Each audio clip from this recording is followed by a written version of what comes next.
Hello, my name is Duma, and I've been playing BDO for a long time, and I hear three things about this game all the time. The first thing is that this game's graphics and combat are great, which I agree with, but the next two I don't agree with as much. That it's too complicated and they don't know what to do. I get where they're coming from, but I feel like if they watch a few guides, they can get around it, and this is what I tend to do with my channel, or I will end up doing with my channel, helping new players get accustomed to such a great game like BDO. And the third thing is that it's pay to win. I don't believe the game is pay to win at all. I do think you have to pay for some things, but I don't think the game allows you to win just by paying. Because, again, this game is almost 90% RNG when it comes to progression. In this series, I wish to confirm the first two and alleviate the last 2 points that I made. The premise of this run is to reach soft cap gear, which I will define as tat armors, tri accessories, and tet weapons. We will also have an intermediate cap for life scaling gear that includes tri manos clothes and tool with tet accessories. This will give you enough mastery that your alt can be able to give you a supplementary source of income, and you don't really have to try too hard to have money always on hand. The two things that we did buy this run, though, because I did not say this was a free to play run, are going to be the standard pack, which includes the game, obviously, the value pack, which is the main reason I bought this, along with a horse and the outfit box.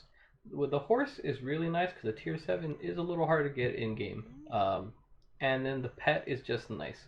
But there are ways to get in-game pets, so you don't have to necessarily get this package. I just believe it's the best bang for your buck. The second purchase we made was the Kanabe outfit. This would be our primary life skill that we use to earn money, cooking.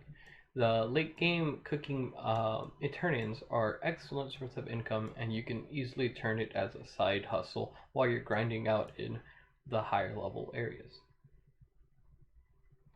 Now, like I said, this is not a free to play run, but I do feel like $70 is not very expensive considering that that's the average game of most consoles are asking for, along with there's some games who have a $70 battle pass, which you don't even have, you're not even getting the game with that. I made one Mystic as my primary grinder, and the rest are going to be Shies. The Shies are going to be alt life skillers. None of them are going to be any boss alts, so that won't really matter. The main reason why I wanted Shies was because they start at Professional Gathering, which will matter a lot for Milk Gathering because it puts them in the second bracket of Milk Gathering and not the base. So I will be getting an additional 10 milk per gather without having to level them up through bear or anything along those lines. As you can see, the names all have the cities and mostly what they'll be doing. Once you're done with the brief tutorial of how to move around in the game and how to talk to NPCs, you'll be allowed to use your settings, and through the settings you'll be able to adjust the alerts. This game has a lot of alerts because there's a lot of people playing that do a lot of things that for some reason notify you. So I would strongly suggest you turning everything that doesn't have to do with yourself. So that would be everything in the top one, everything having to do with war. Some of the alerts are helpful towards the bottom, but it's up to you if you want to get rid of them. Another thing that you could also do is mess around with a few other settings.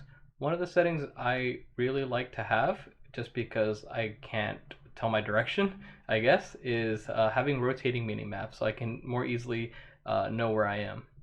And then when you're done with that, you're good to go. Just hit confirm and that's it. Now for quests, you don't actually get experience for completing a quest. What happens is you level up from the mobs you actually killed during a quest, and the quest will give you different rewards. The rewards can be varied, but for the most part, they will not give combat rewards, especially the main quest ones. The main quest ones mostly give you items and contribution points. Contribution points are a resource in PDO that lets you get anything from a farm to a house to a node a worker can work on to even lodges that the worker can work on. It could also get you equipment that you shouldn't be able to get for free, essentially, All you need to know for right now is that you want to be getting as much contribution points as possible. The more the merrier, and the more passive income you'll be able to obtain. Our priority immediately will be to rush through this entire quest line all the way up until right about the qualities of God. As soon as you're done with the qualities of God, we will take a break for a little bit and get to the life scaling side of things. But until then, we are rushing through this entire quest line, and a very important point will be that you must go to the shop. Once I find it on this side, the shop right here, then you're gonna look up Liberto. And whatever class you are, you're gonna need to get a plus 15, or realistically anything above plus 11 will do. But I would say plus 15 is best bang for your buck. And then for whatever class you are, you want to get an offhand that is going to be pure AP. The way that you know it's a pure AP weapon is something like this white horn bow. The only visible stat you see is AP. That means it will give, that's attack power. It's going to be the most damaging offhand you can get for that class. This one has DP, which is defensive power, and this one has some AP, but you're giving up a lot of AP for it. So you would just want to get something like the white horn bow if you were a Musa or a Meiwa, and you would try to get that as high as you can. I would not go anywhere near Pry. I would try to stick to 5 mil or less, so anything 13 or lower is fine. Most of your damage will come from your main hand, so that's the one you want to spend a little bit more money on. Even though we're rushing through the quest line, you make sure that at the end of Balanos, you talk to Igor Bartali. He'll be next to the inn where all the sailors and the cooks are. You will talk to him a few times, and if he does give you a second quest, make sure to take it. It is a free pet, and there's no cost to it. The second person you would always want to talk to is going to be towards the end of the Calpheon quest line. His name is going to be Kaya. He will give you another free pet towards the end of his quest line. A quick tip for leveling all of your pets. You want to have them all on agile and just have them out all the time, even if they're not picking up anything. Because the weird thing about this game is pets don't level up for you having them near your side. They level up by eating. So the more hungry they are, the faster they level up. At level 10 is the fastest they can pick up items for you. So this will be the number one way to level up your pets. The last thing I will tell you to do is make sure to pre-order 10 cooking utensils. These are invaluable and will save you a lot of time in the future. They are super cheap, but they're super hard to come by, so just try to pre-order them as fast as you can. To pre-order something, all you have to do is type in the name. So you're going to go to cooking and intermediate. This is not the one we want. The advanced one is the one we want, but the intermediate will have to do. So you put in the amount you want, which will be 10. Then you do that, and you now have an order that may be filled. It's complete RNG. It's not first come, first serve. It is RNG on who actually gets the item. The first purchase I made using the pearls that was gifted to me from the standard pack was on the Secret Book of Old Moons. You use the coupon on it, and you can purchase this moon for 1,000 pearls. While you can use the book immediately to get that 100% EXP buff to level even faster, I will hold off until at least Catfish, and even then I still don't think it's completely worth it. I did it, but that's because I'm planning to get to level 62 and or level 63 by the time this buff runs out. If you don't think you're going to be playing that often, I would save this until you're really trying to get to these higher levels of 61, 62, and 63.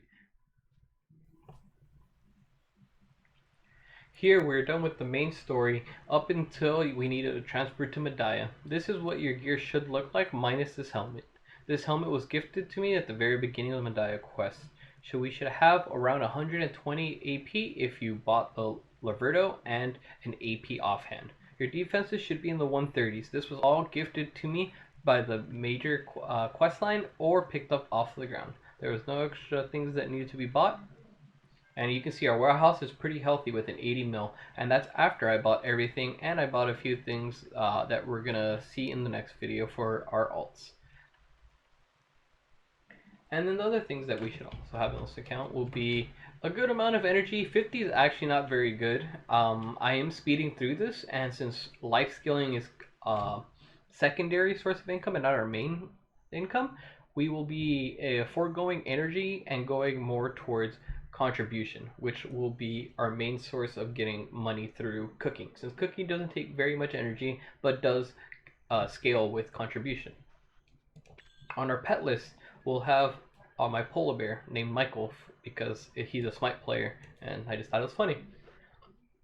We got this from the standard pack. The Cuckoo is free for all players once they buy the game and play for a day. Butler is from Igor Bartali, and then the bird is from Callus in Calphion. The third one you will get at the end of the Medaya quest line. So that'll be all five. All five of these pets would have been virtually for free. Granted, the bear you had to pay for, but everything else came with the base game. So if you didn't have the bear, you would have. If you didn't buy the standard pack, you won't have the bear. And that's my first day in the BDO run.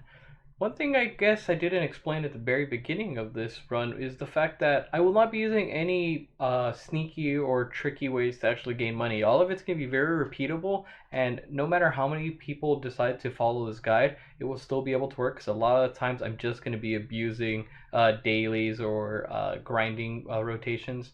So yeah, like, subscribe, and everything like that. This is my second video I've ever edited, so I'm hoping everyone likes it. Thank you for watching, and catch the next one tomorrow.